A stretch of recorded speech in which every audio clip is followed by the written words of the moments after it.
get a quote for solar panels of any supplier, somewhere in the documentation will be this. Pink spikes show predicted solar generation. Grey in the background, your typical use for energy. Now, Octopus Energy installed my solar panels, so I know the figure in the background is roughly correct.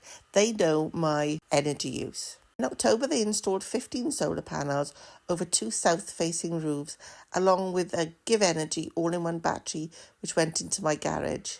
Somebody asked me, since October, have those predictions come true?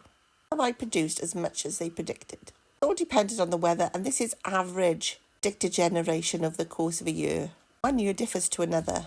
I decided to take a look because I was asked the question. I was going to wait for the end of the year to be up. The figures on the left show the predicted number of kilowatts I will produce each month over the course of the year. And the figures on the right show the actual amount of kilowatts per day I generated each month. One year could differ from the next, and so far this year, only 2 months have fallen short of the predictions. They were February and April. They were just slightly off predicted energy generation per day. This is where I got the figures from, Solar Edge app. I'm doing really well this year. Now, the other thing on this document, if you look down, it says self-consumption and export to the grid. It's predicting that I will self-consume 83% of the energy I generate up on my roof, and I will export only 17%. But I have a different plan, and that's why it's important to understand all of the tariffs available to you. My system will only cover 73% of the amount of energy I use in the house, and the rest will come from the national grid. But what I intend to do is to export as much as I can to the grid and import as much as I can in the evening on an off-peak rate on Intelligent Octopus Go. Now, I can import it at 7.5 pence per kilowatt hour, and I can sell it back to the grid at 15 pence per kilowatt hour.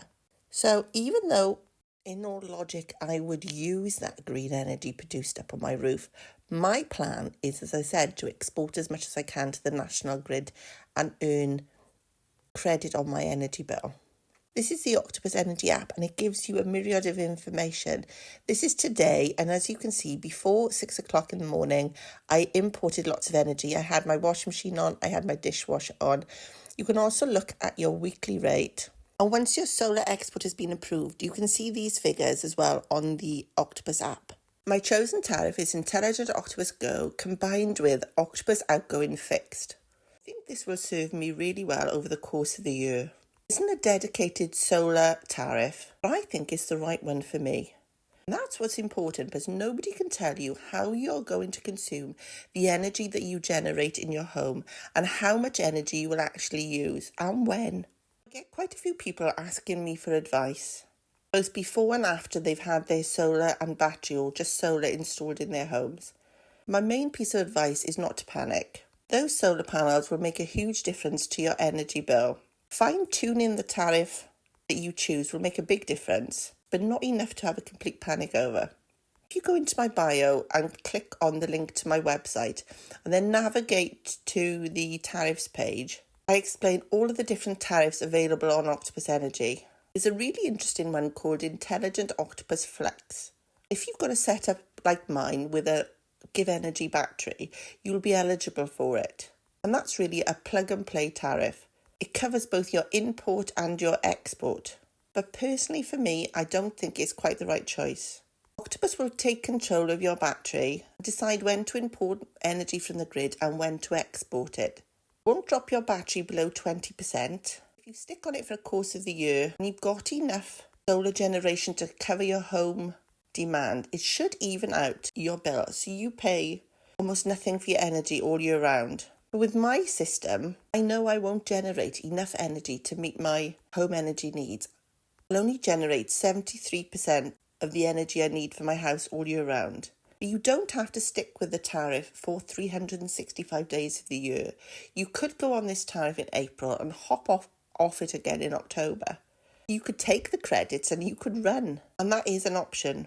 The way Intelligent Flux works, it's like a one-in, one-out system. So you pay the same price for import as you do getting paid for export. The national grid, in effect, becomes like a giant battery for you.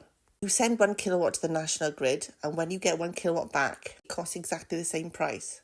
That's assuming that you don't use too much energy at peak rates. When Octopus controls your battery, what they should do is make sure you've got enough reserves in your battery to get you through those peak rates so you don't have to You can see from this graph, from April to October, I'll be producing more than I use. I could take the cash there and run. I don't think Intelligent Flux, for me, would even out my energy bill. For 1 in, 1 out to work, I need to generate as much as I import. And you can see from this graph, I don't. I've got an electric vehicle, so I have the option to be on Intelligent Octopus Go, which for me is an amazing tariff. And combined with Outgoing Fixed at 15 pence per kilowatt hour, so 15 pence for export, 7.5 pence for import, it just makes an ideal marriage, really. Brings down my EV driving costs, gives me credit on my energy bill, and you're not tied into the tariff. So if I suddenly change my mind and want to give Intelligent Flux a go or Octopus Flux a go, I can. I can change any time of the year. Hope that helps you.